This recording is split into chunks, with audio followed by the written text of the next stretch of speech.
Hey guys, it's Scott from ScottMillerGuitar.com. I was playing some major chord types there for you. Let's talk about chords for a minute.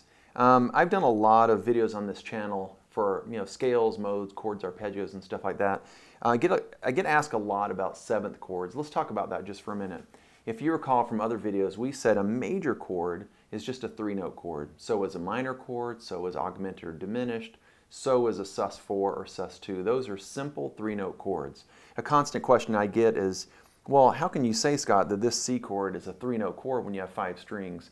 All you're doing is doubling and tripling the same 3 notes. So the C major chord, for instance, goes C, E, G, and then C again, E again. I can even put a high G on top or whatever. So if you and I were studying together in Salt Lake City, for instance, or one of my DVD courses, I would say if you want to master the fingerboard, pursuing mastery with scales and arpeggios and chords, instead of learning a C chord like this, or like this, or like this, these are all legitimate shapes. Check this out. These are all,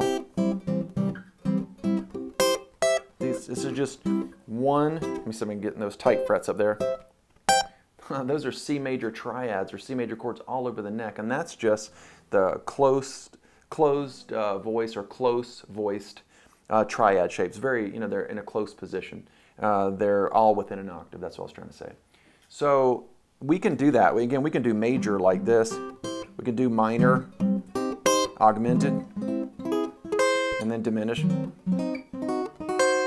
And in every single position. That's a cool thing, but the problems for a lot of guitar students come up when they're trying to play seventh chords. They say, well, I've done major and minor chords and augmented, diminished, sus4. I use those, but I'm playing a lot of jazz or fusion, R&B, funk, and I need some seventh chords. And the students will say this, Scott, I was trying to play a C major 7 going C, E, G, B, and I got it right here. I even found it here. I even found it here. But man, when I tried it right here, that's really tough. Look how impractical that is. It's kind of hard to play. Do you guys know what an inversion is? An inversion is simply when you take those letters, C, E, G, B, and go E, G, B, C, or G, B, C, E, or B, C, E, G. You're just doing a different arrangement. But check this out. If I attempt to go C, E, G, B, and I did a guitar fingering, that would be nearly impossible. Well, look at this one. E, G, B, C. How could I do this for you guys? Can you imagine? I don't personally have a fret span of all those frets. I don't know about you. Check this one. G, B, C, E. That would be tough. And then I'll do this last one.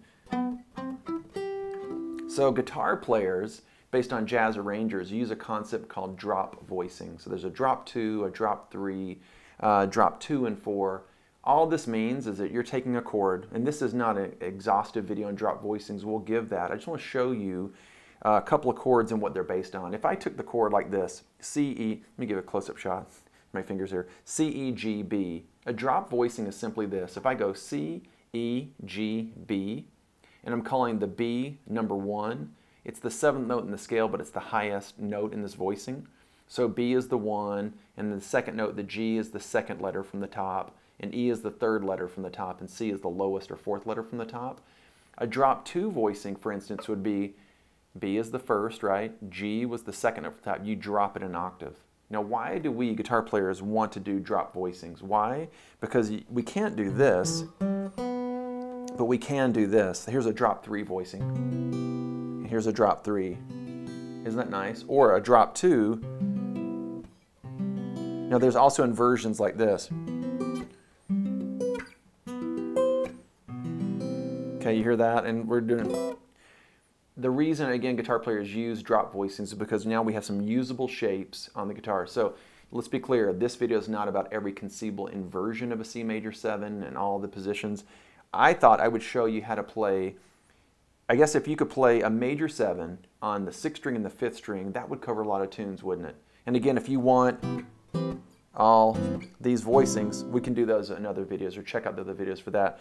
I think you'd be well served if you could play a major 7, dominant 7, minor 7, half diminished, fully diminished, etc. One shape on the 6th string and one on the 5th. You would have a great library of chords you can play, jazz and jazz standard and stuff like that.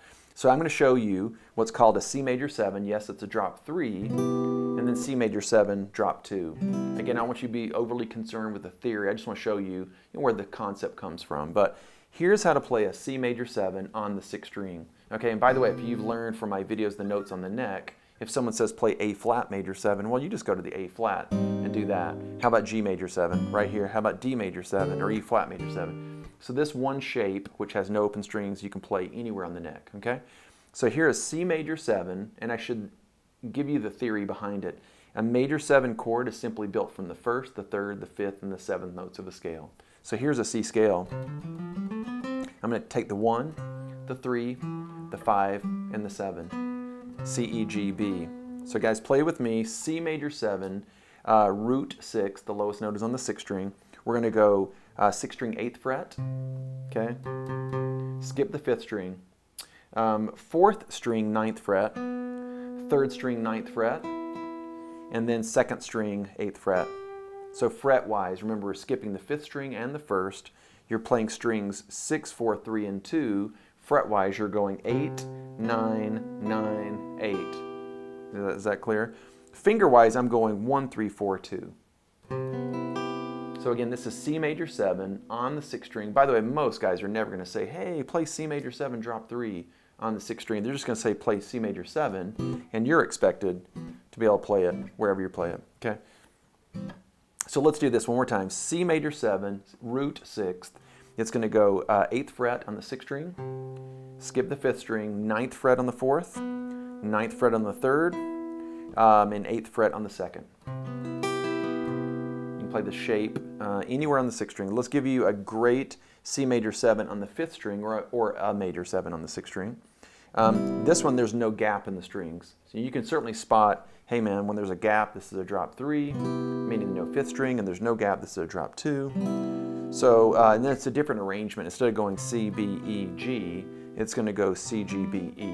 That's the difference. Okay, let me give you this great movable shape. And I'm not barring, by the way. I'm just playing fretted notes. If you want to, you can bar it. I'll give you that upper note as well. So give me, if you would, 5th string, 3rd fret.